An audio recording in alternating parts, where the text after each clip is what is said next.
new name for him, nor new attributes that he acquired that he might not have had before. Rather, always and without beginning had all of his names and attributes of his essence. There is nothing resembling him in essence or attribute or act. He is all living, all sustaining and creating everything in the heights and below, land and sea and body and substance and accident. Yani he's creating all of those things, including and even all the voluntary acts of servants, let alone their involuntary ones. And he knows everything likewise of things in that are in existence as well as inexistent things.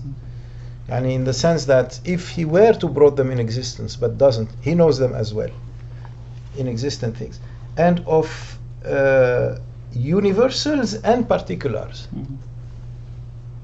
as opposed to the Mu'tazila once again, who would say he knows the universals but not the particulars, or those who said that he knows of the particulars only after they come into existence but not before, and he waits for the people or servants to act, then he knows what they did, but he did not know what they were going to do before, according to those mazhab, those non-Sunni mazhabs. So, but Allah's knowledge is absolute. That's what he's trying to say here. He is of the unseen and of the seen, but rather, or in reality for him, there is no unseen in his presence. There is no such thing as unseen in his presence. Everything is seen is visible in his presence. He knows the subtle glimpse of the eyes and the murmurs of conscience. How could he not, when he is their creator? أَلَا يَعْلَمُ مَنْ خَلَقَ هُوَ اللَّطِيفُ الْخَبِيرُ. Does he not know? Does the one who created not know? And he is the all subtle, the all knowing. And there is no distinction for anything of his will in the world of earth and the heavens. His power does not latch on to something until he wills it, just as he did not will it until he first knew it. So this is a subtle point where to say that his power attaches to something that he wills, and otherwise his power does not, that thing cannot be described as a place of attachment of his power if he does not will it. And then if he does not, and he does not will it until he first knows it, knowledge does not follow but precedes the things that come into existence. This again a rebuttal of the Mu'tazila. And therefore there is nothing in existence except he wills it and he apportions it most high. The how, the when, the what, and the what color, and etc. And nothing comes out of his sight of things that can be seen. He knows most high, or he sees most high the treading of the black ant in the dark night on the black rock or the smooth rock, and he sees the smallest things in the darkest places, and even if it is behind 1,000 veils, it is the same to him, whether it's near or far. He speaks not with a kind of voice that he projects or a silence that is imagined. Rather, he speaks with a speech that has no beginning and that is pure, like and pure of any imperfection, just as the rest of his attributes, by which he spoke to Musa and which he sent down upon messengers, and he named that speech Quran and Psalm, Zabur, and Gospel, Injil, and Torah, and the leaves of Sayyidina Ibrahim.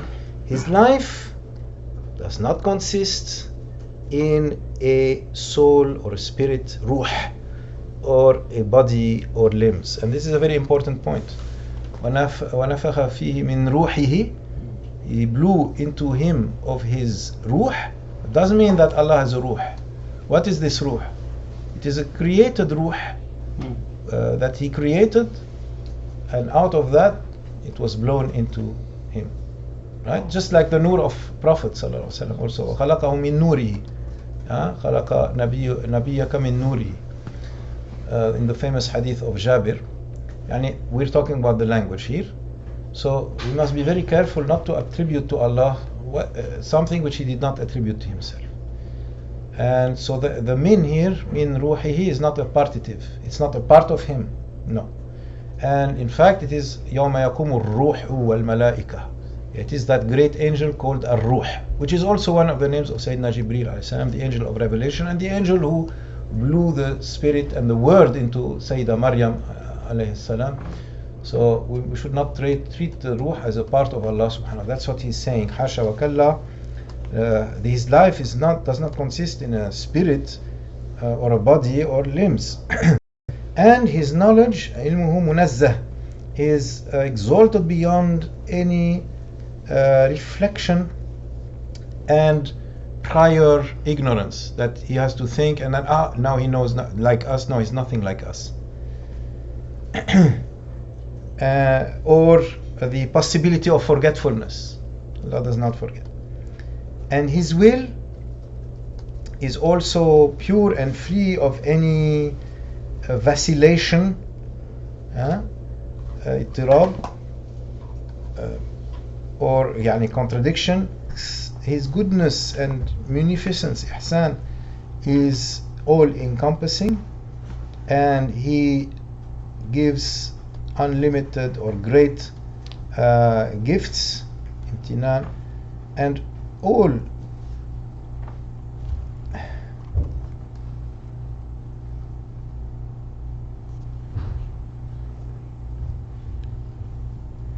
وكل من صفاته لا تكثر فيه وكثرة التعلقات لا توجد فيها كثرة. And all of his attributes do not constitute manyness for him, like as we would say that this is a lot, this is too many. And the manyness or the multitude of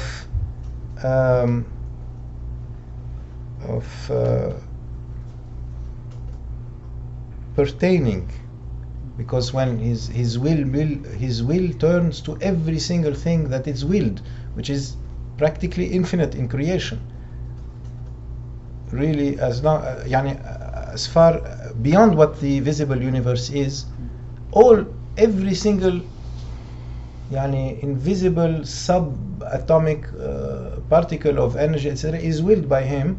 But to him this doesn't represent manyness or muchness. He's saying the multitude of appurtenances, ta'alluqat, things to which his will pertains and his power pertains. These ta'alluqat, appurtenances, there is no multitude in them, to him, and nothing takes place without his will, and there is nothing in his dominion or kingdom except what he wills of good or evil. And unbelief and sin are through his will, without his command or his good pleasure or his love.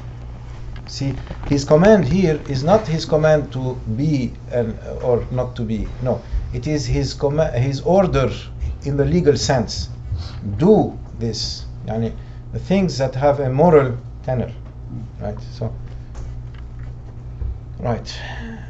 And he, Most High, knows without beginning all of the things to befall, to be in the future, to befall in the future of the acts of servants and other than that, and all of what they will be rewarded for, and he wrote them individually بأشخاصها,